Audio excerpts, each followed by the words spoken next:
Hello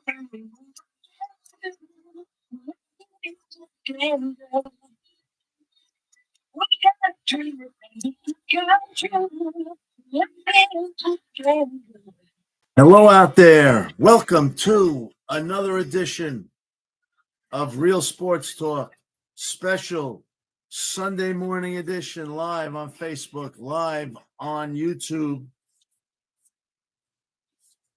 A special episode of Jay and the Jiffer.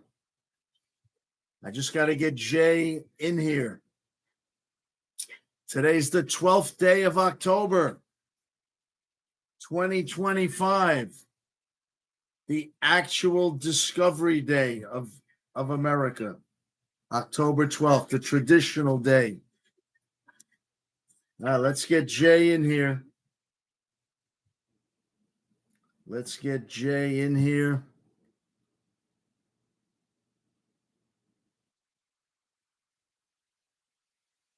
Here we go.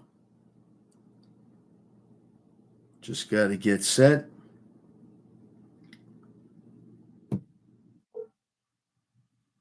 Here we go. Nope, this way.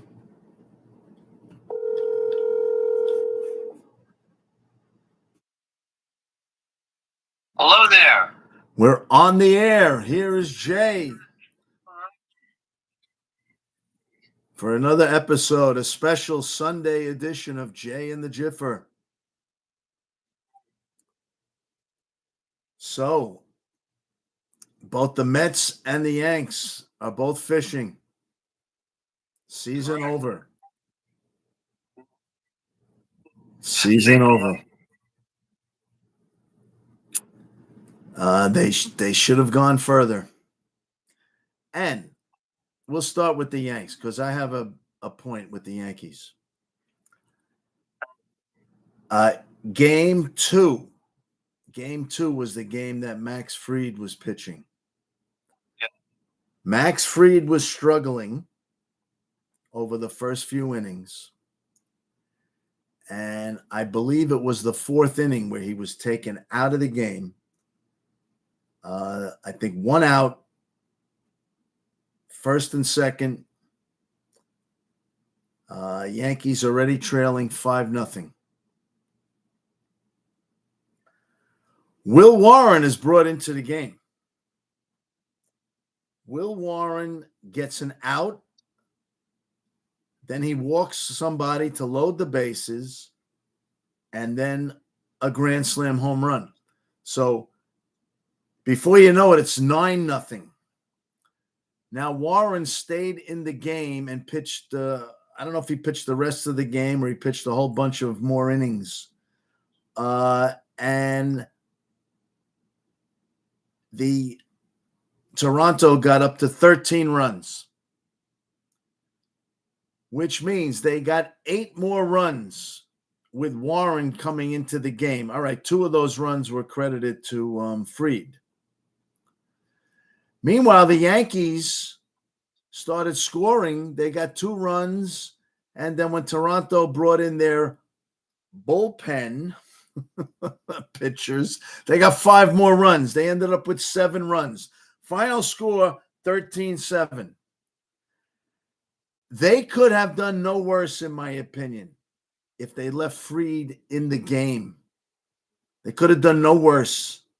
And how many times does a starting pitcher struggle the first few innings and then starts getting it right and settles down and throws zeros for many innings?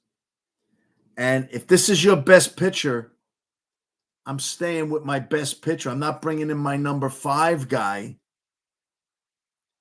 I'm staying with my best pitcher a little longer. Oh, that's my opinion. And if Fried, first and second, maybe Fried gets out of it and it's 5-0 and he holds them the rest of the way and the Yankees get 7 runs. They win 7-5. That's my point. Interesting point. One, I think usually when pitchers starts off bad and settles down. I think it usually happens by the fourth inning. I think Fried really had a bad day. I don't know that he was going to get it together. But I know what you're saying. Would you rather have Fried on a day he struggles, or would you rather have a guy who's not one of their best pitchers? And then you don't know. I mean, at some point the Yankee bullpen probably would have given up something. So I don't know that they're going to win the game 7-5. But well, I'm not going to the bullpen. I'm not going to the bullpen.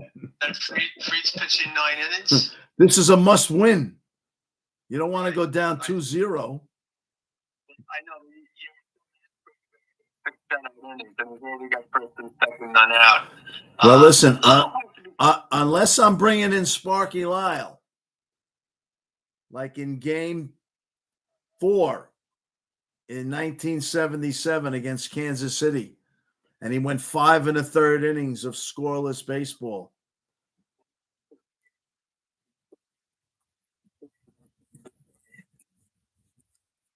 No, it's Game 4 against Kansas City.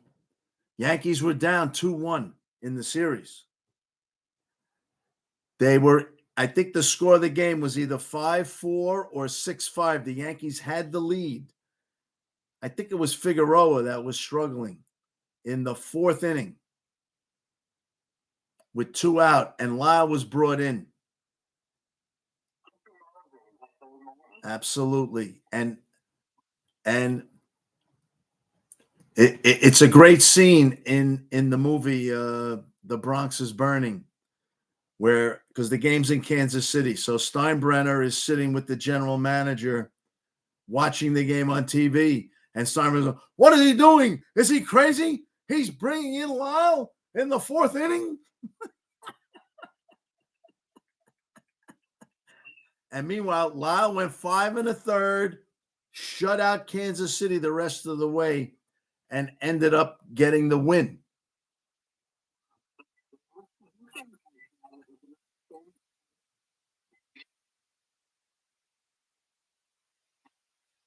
The extra inning. Yeah, the extra inning game. Mm-hmm.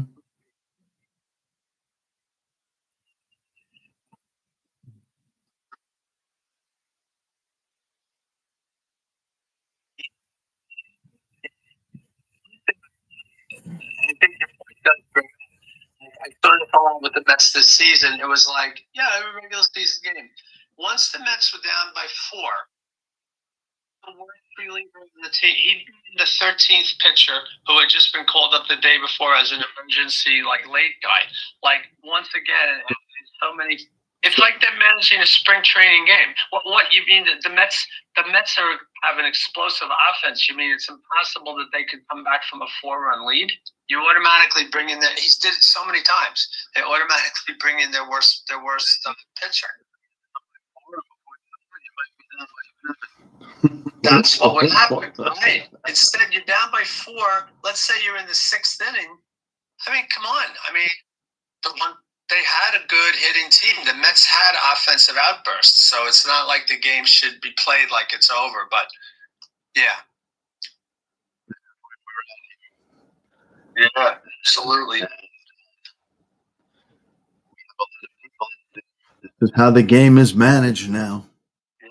Yeah, we have an example of that. Yeah, and again, and you and I talked about this, offline.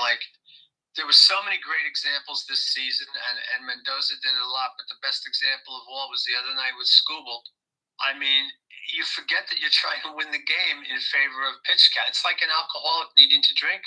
I mean, these guys need to change pitchers. It's like they're oblivious to what's going on in the game. And think about this. So you're in an elimination game. You're one of the 3 best pitchers in all of baseball. Skubal has retired the last 13 on strikeouts. Amazing. You take them out in a 2-1. You win it 2-1 because he's thrown 99 pitches. Oh, but the announcer said the last strikeout was a high adrenaline strikeout. Because he struck out Cal Raleigh. I mean, what's a high adrenaline strikeout?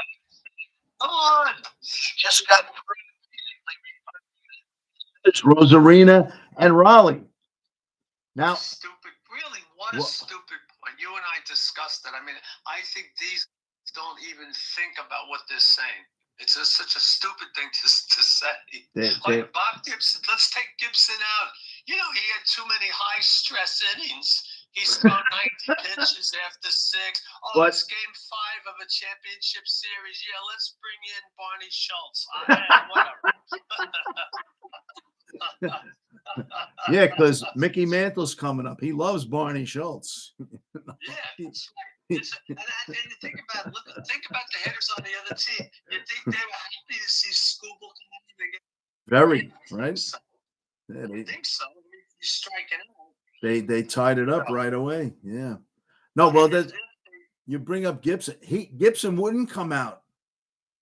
He told the manager. He told in Game 7. He told Johnny Keane, I want to stay in. I'm not coming out. And Keane let. Yes. And that was after 2 solo home runs were hit. So the score went from 7-3 to 7-5. Me too.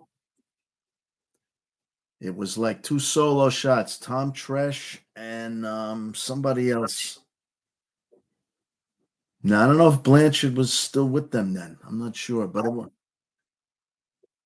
it might have been. Yeah, it might have been Linz. I think you're right about Linz, but I think it was Tom Tresh and Linz. Whoops. And yes, me too. So anyway, that's the thing. I don't know why these pitchers come out. They never say a word like he shouldn't have taken me out. They, especially after the relievers blow the game. You blew my win. They're not interested in getting the win for some reason.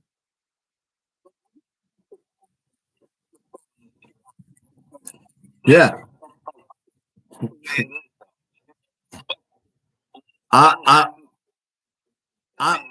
I'm tempted to call him up and see if he comes on the phone, see if he answers the phone. I'm serious.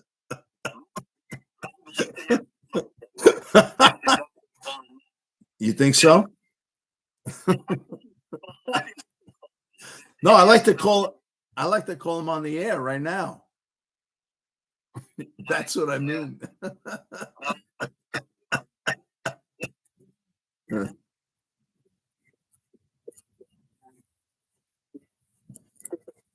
It's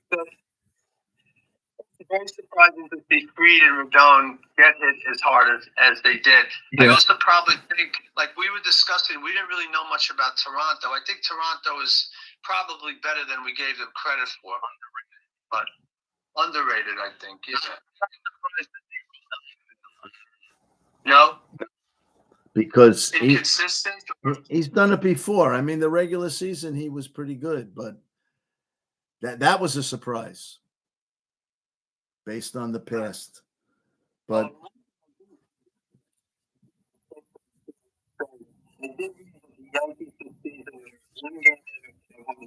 teams over 500.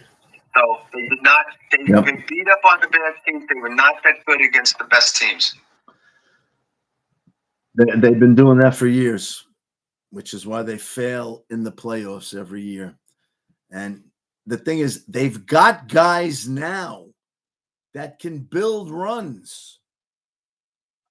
They've got guys that can steal bases and, you know, I think bunt. And I don't know what they do in spring training if they don't teach guys how to bunt. What are they doing in spring training? Just hanging out in Florida in the sun? I mean, I don't know what they're doing.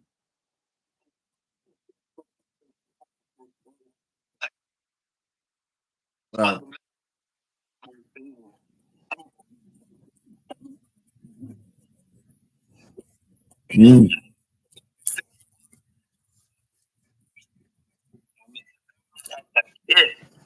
like the first thing you learn as a pitcher. So, Met question: what are the Mets going to do with Pete Alonso?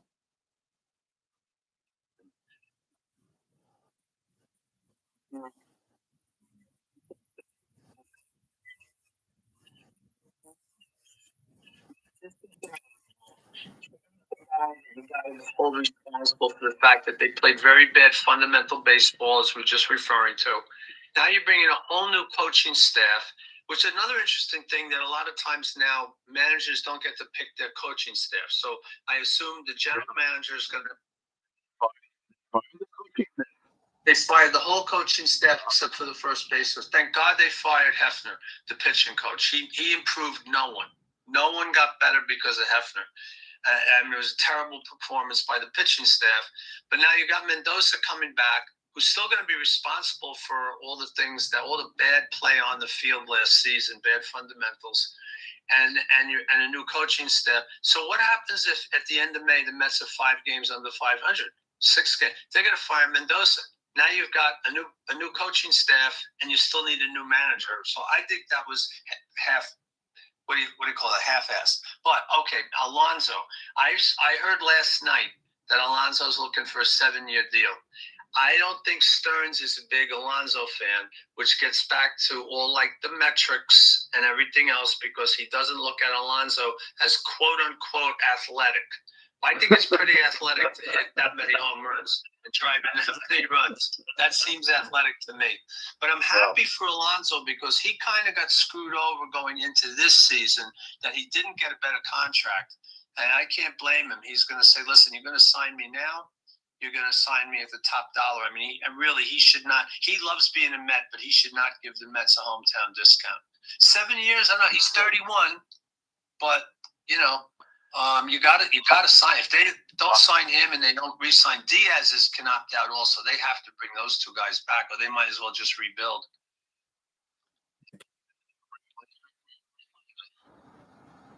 No, the only other first baseman, and he would be an iron hands there, would be Vientos, because they've really played the last 2 years without a backup first baseman.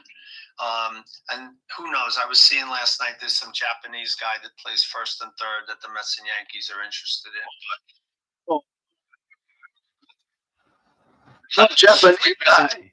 Oh, like Suzuki on Chicago. Yeah, I guess that's good. But no, we really need to sign Alonso. That's a must. But just a quick, I don't want to take a. The Mets are stuck as far as starting pitching because Senga's got 2 more years on an expensive deal. Manaya's got 2 more years. Now, after last year, their trade value is way down. They're going to have to go into next year with those 2 guys being 2 of their starters. So, I mean, if they're as bad as they were this past season, the Mets will be in trouble right off. They have to just trouble. You can always do a bullpen. Hey, last the Cubs in Oh, I couldn't believe it. I cannot believe it.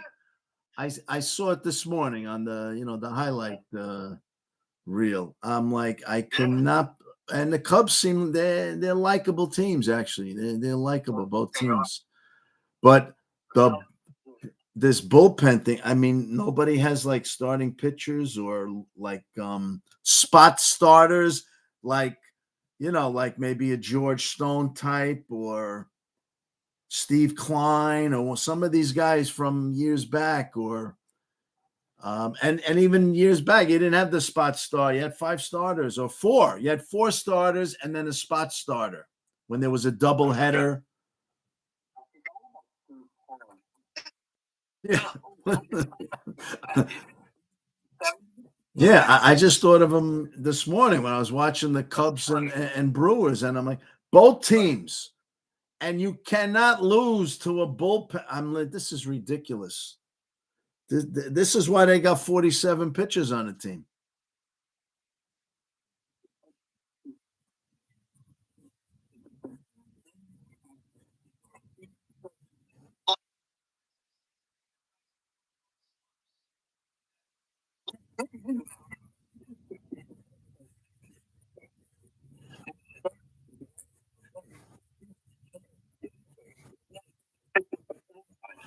Exactly. Exactly. Right. And everybody, what gets me is everybody does the same thing. It's like, and every pitcher, I don't know who made the pitch count 100. Who decided that 100 is the pitch count and every pitcher is the same? Here's my question. Is every batter the same? Every batter's not the same. Why is every pitcher the same?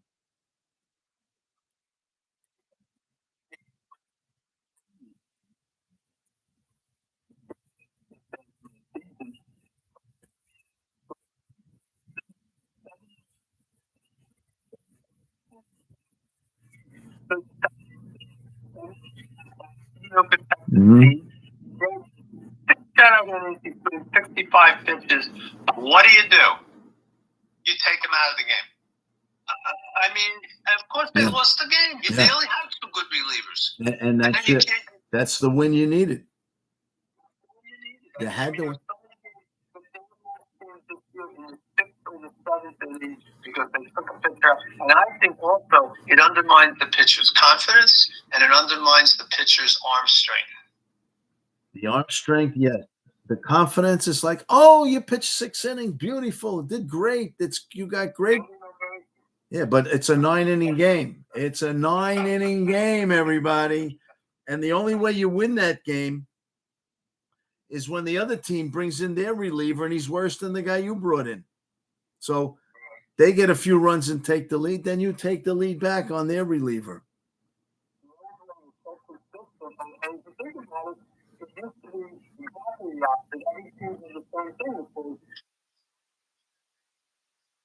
And when did you take stuff to correct? When he gave like, okay, you do this stuff, and then you go to this. Yeah. You know, 4 complete games. That's 1 in 3 games. So,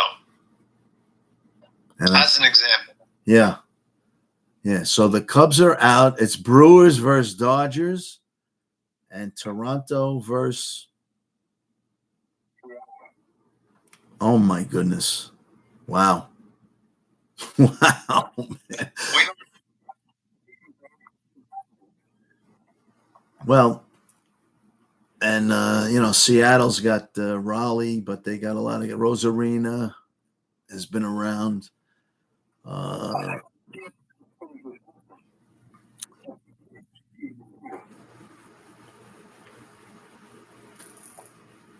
Yeah, wow. Imagine Seattle and Milwaukee in the World Series. Wow.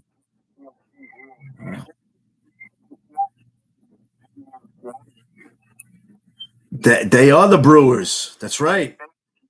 And then they moved to the National League. And last night the announcer even let it out. He admitted why they were moved to have a rivalry with the Cubs. Because Milwaukee and Chicago are, a couple of hours apart. I think 2-hour drive or something like that. Or so.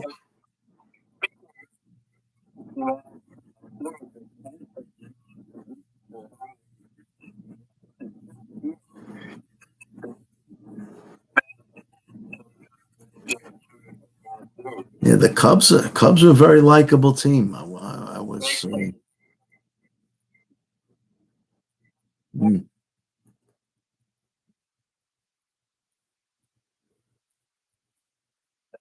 Yeah, Armstrong. Yeah, Armstrong made a nice catch. He made a nice catch last night.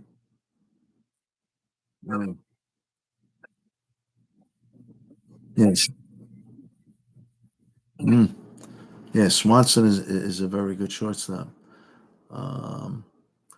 So we'll have to see what happens with those games. And no, like Art Rush Jr. used to say, I don't have my crystal ball here. I can't predict that. But I hate these predictions too, and I hate. You know what I really don't like? Not that I hate it. I don't like it. Regarding football, you listen to a radio show. Even I'm watching a TV show, like a news show. Oh, I'm going to do my picks. I'm doing my picks for Sunday. It's like every show, I'm going to do my pick. Who cares about your picks? Are you doing your picks for MLB, for NBA? I don't hear anybody doing picks. But they're doing picks for the Sunday for the NFL games or the Thursday night game. Do you have a pick? Are you doing a pick for tonight?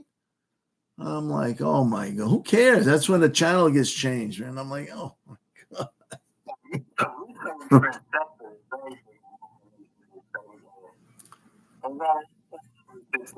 Picks. Right.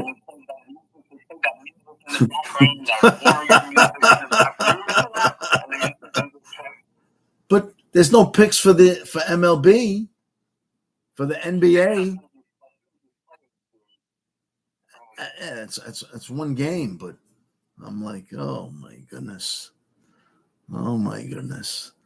So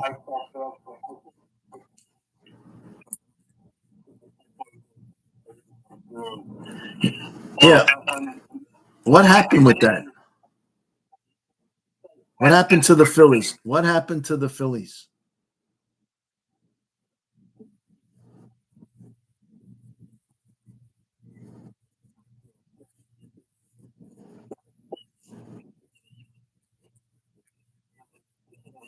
Yeah.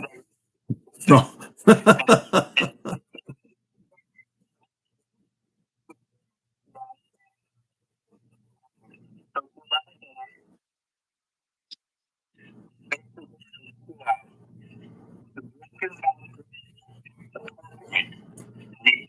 The ball.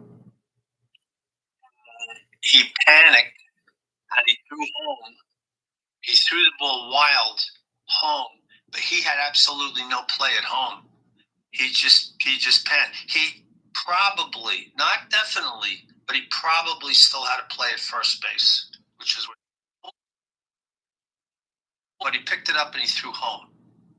So that's a tough. Was it that bat and the bat like flew out to shortstop, the broken bat, or?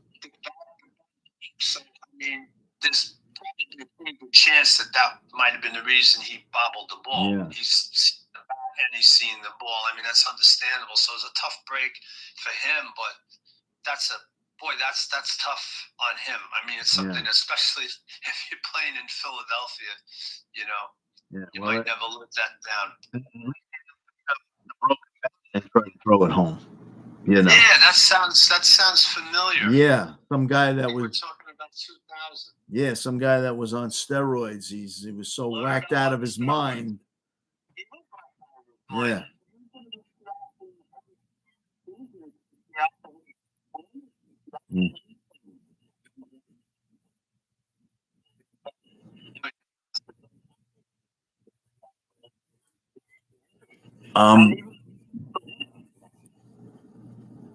I was saying that should have been done to was there a guy on Toronto that was killing the Yankee? Oh, what's his name? Cabrera Jr. Is it? No, this he was killing the Yankees. Is it Cabrera Jr.? Who's the guy? His father, Vlad Guerrero. Yeah, Guerrero Jr. He should have hit the deck. He should have hit the deck. The first inning, he homered or something. Then they never. They kept just feeding him stuff that he's getting hit after hit after hit. I'm like, yeah, anyone, Gibson, Drysdale, any guy, you would have done that. By the way, if you were 20 years old now, they could use you on a team with all these lousy pitches they got. You're better than half of them. You're better than half of them. What you could make it. You would make it nowadays.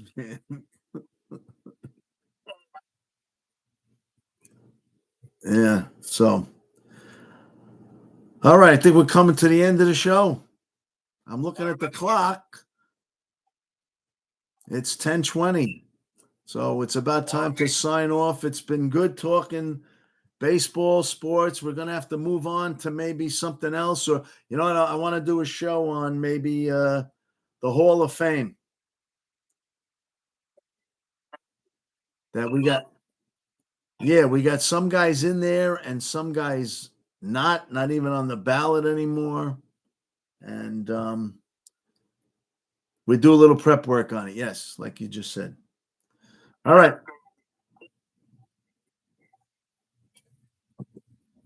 We're gonna do a retro bullets Knicks. Yeah, vintage Knicks and bullets. Yes. All right.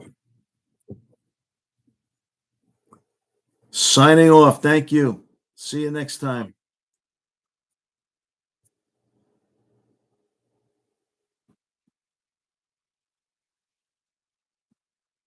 Good if I could end this, if I know how to.